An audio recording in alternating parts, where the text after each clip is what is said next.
Testing. What's up? Welcome to YouTube. You sound so enthused. I'm here today to actually answer a bunch of questions that all of you have been emailing and messaging on social media about these KTM 500s that we just built. Can't believe the response we've been having, so I'm decided to do a walk around video for you guys. Now, these are some pretty cool builds. So these started life as a 2024 KTM 500 EXC-F. I've had a lot of questions about what model this bike is. This is the street legal bike. Now, some states probably don't want you running ATV tires on the road, so you got to be careful on what state you live in and obviously check with the local laws. Yeah, guys, so we've got the new billet swing arms installed in these bikes. I've also had a lot of questions about when these are going to be done, and we've actually been shipping these for over a couple months now, believe it or not. So this is 100% billet modular swing arm design. It's lighter than our welded one. We're actually discontinuing the welded ones because the tolerances on these are unbelievable. They're stronger and they're about 5 pounds lighter than our old design. Complements our billet rear hub. We've also got a lot of questions about how the jack shaft system works. So we've got the stock front sprocket going over to our jack shaft, which comes out to the drive chain with the rear sprocket. Now, the reason we do that is we have to kick the chain around the wide back tire. Another cool feature on this billet swing arm, we like the KTM kickstand so much in these 24 models. We actually designed our kickstand bracket completely around this. So we have a new billet kickstand bracket that actually mounts over our front chain guard. And we added a rear chain guard on all of our billet swing arms. So all the swing arms moving forward are going to have this. Even the mini bikes are going to have them. We've got hash marks on the big bike billet swing arms with a KTM style axle block that's threaded onto the axle. That was another upgrade we just came up with. And our jack shaft adjusters are actually easy adjust now. So if you guys remember in the past, we had to loosen this to adjust over a welded nub on our old fabricated swing arms. You simply just take this bolt out now, loosen this bolt about an 1/8 turn, and you can actually rotate your jack shaft assembly. Now this is on a cam, so you're going to basically tighten your front chain and then tighten your rear chain after for chain adjustments. Now there is a lot that changes on the back of these bikes to turn it into a big wheel. However, the front end is very similar to OEM. The only difference is we changed the triple clamp. So let's go back to the other bike so it's easier to see. We've got wider triple clamps on here. Now on the newer KTMs, we added the billet steering stops. We're working on adding that to the older models too. And this bike actually had a steering lock that goes underneath the triple clamp, so we did make that work on this model. Turned out really nice, super clean. We've got all the proper mounting up here for the stock speedo and headlight. And of course, it goes down to billet front hub. We reused the stock brake components with our rotor adapter and billet hub. We've also got a custom 12x5 front wheel with 25/812 front tire. All right, guys. Next question I get, what is the seat height after the big wheel kit? Now, I didn't actually measure the bikes before we put the kit on, but just keep in mind they're going to sit about 1 inch to 1.5 inches taller than what these are right now. So right now, guys, with the big wheel kit installed, we're about 35.5 inches to 36 inches, depending on how you set your sag, how much air pressure you have, things like that. Now, I get a lot of questions too. I actually had a guy, this guy actually, when he ordered the bike. So this was a customer from Texas. He called me up and said, hey, I was on a Facebook group and I was told the bikes only go 55. Now, these can go as fast or as slow as you want based on tire size, gearing, and basically setup. So when you build one of these bikes, if you want to do like high speed riding, you just have to let us know. Or if you have questions about it when you're installing your kit, just hit us up and say, hey, what gearing should I typically run on these big wheels? Now, the tires are a 25-inch tire, and when you inflate them, they get slightly rounded. So they're going to vary between 25 and 26 inches tall. Now, the stock size tire is right here. So I just want you to get a view of what the measuring tape reads.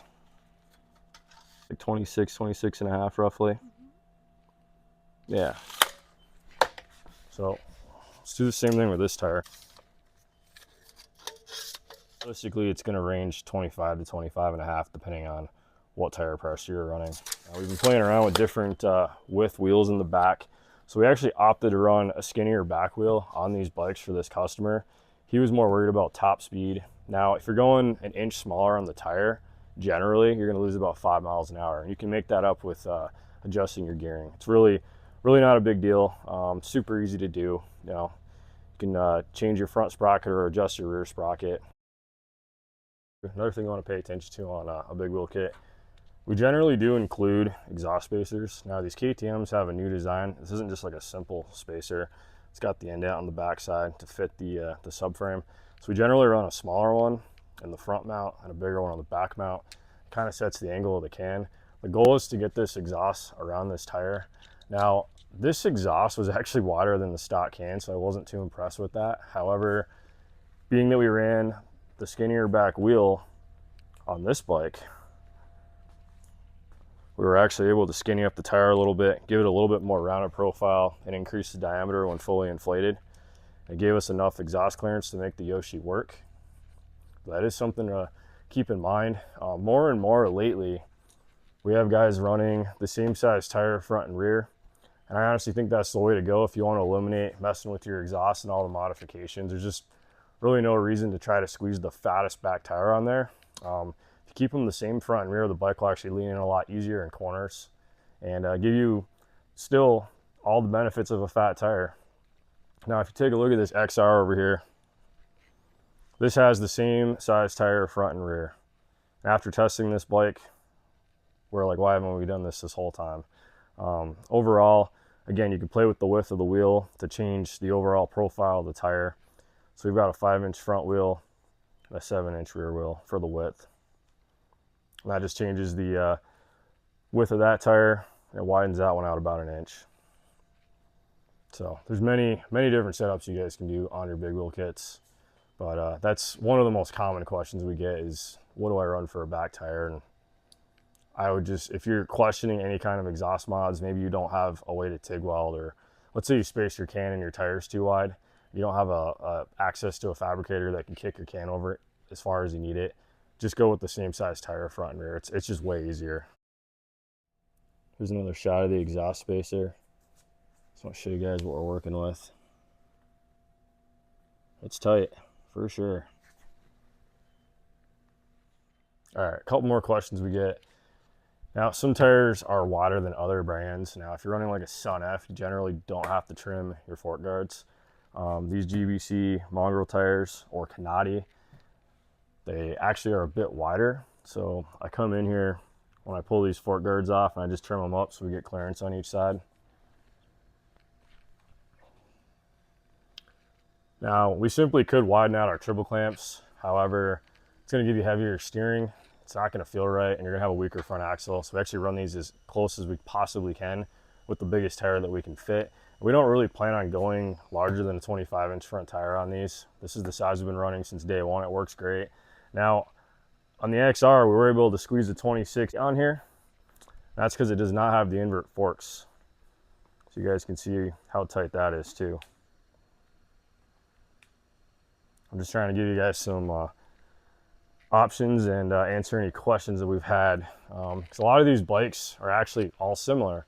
So everything I'm talking about on this KTM is very similar to other brands too, from Honda, Yamaha, Kawasaki, and now we're doing beta. So pretty excited about that. And we'll definitely have a follow-up video on the beta build soon. All right, guys, now another thing that we want to mention on these KTMs, now it goes with any bike. You do have some trimming to do on your radiator guards. You also have to space your radiator shrouds out. Now it does vary based on the model, but I want to show you guys the way we set up these brackets.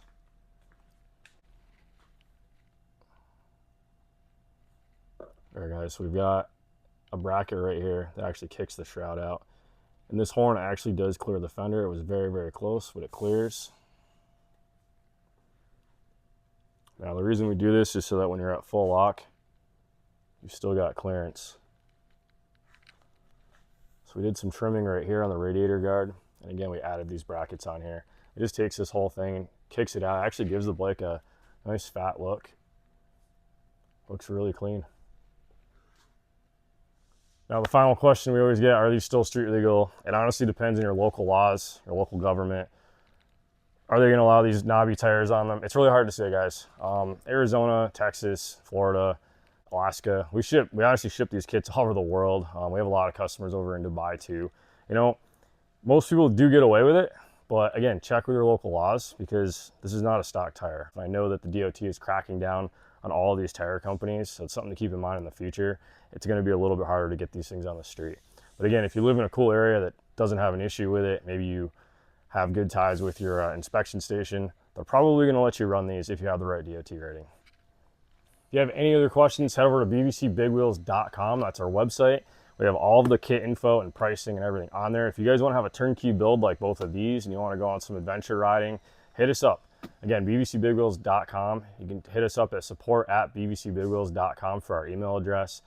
Get us all your info of what bikes you're interested in. We can quote you guys out and get you some custom builds just like these. And if you're a DIY guy and you want to save some cash on labor, time, and energy, hit us up for the kit. We can actually get you a complete big wheel kit. So we'll see you guys in the next video.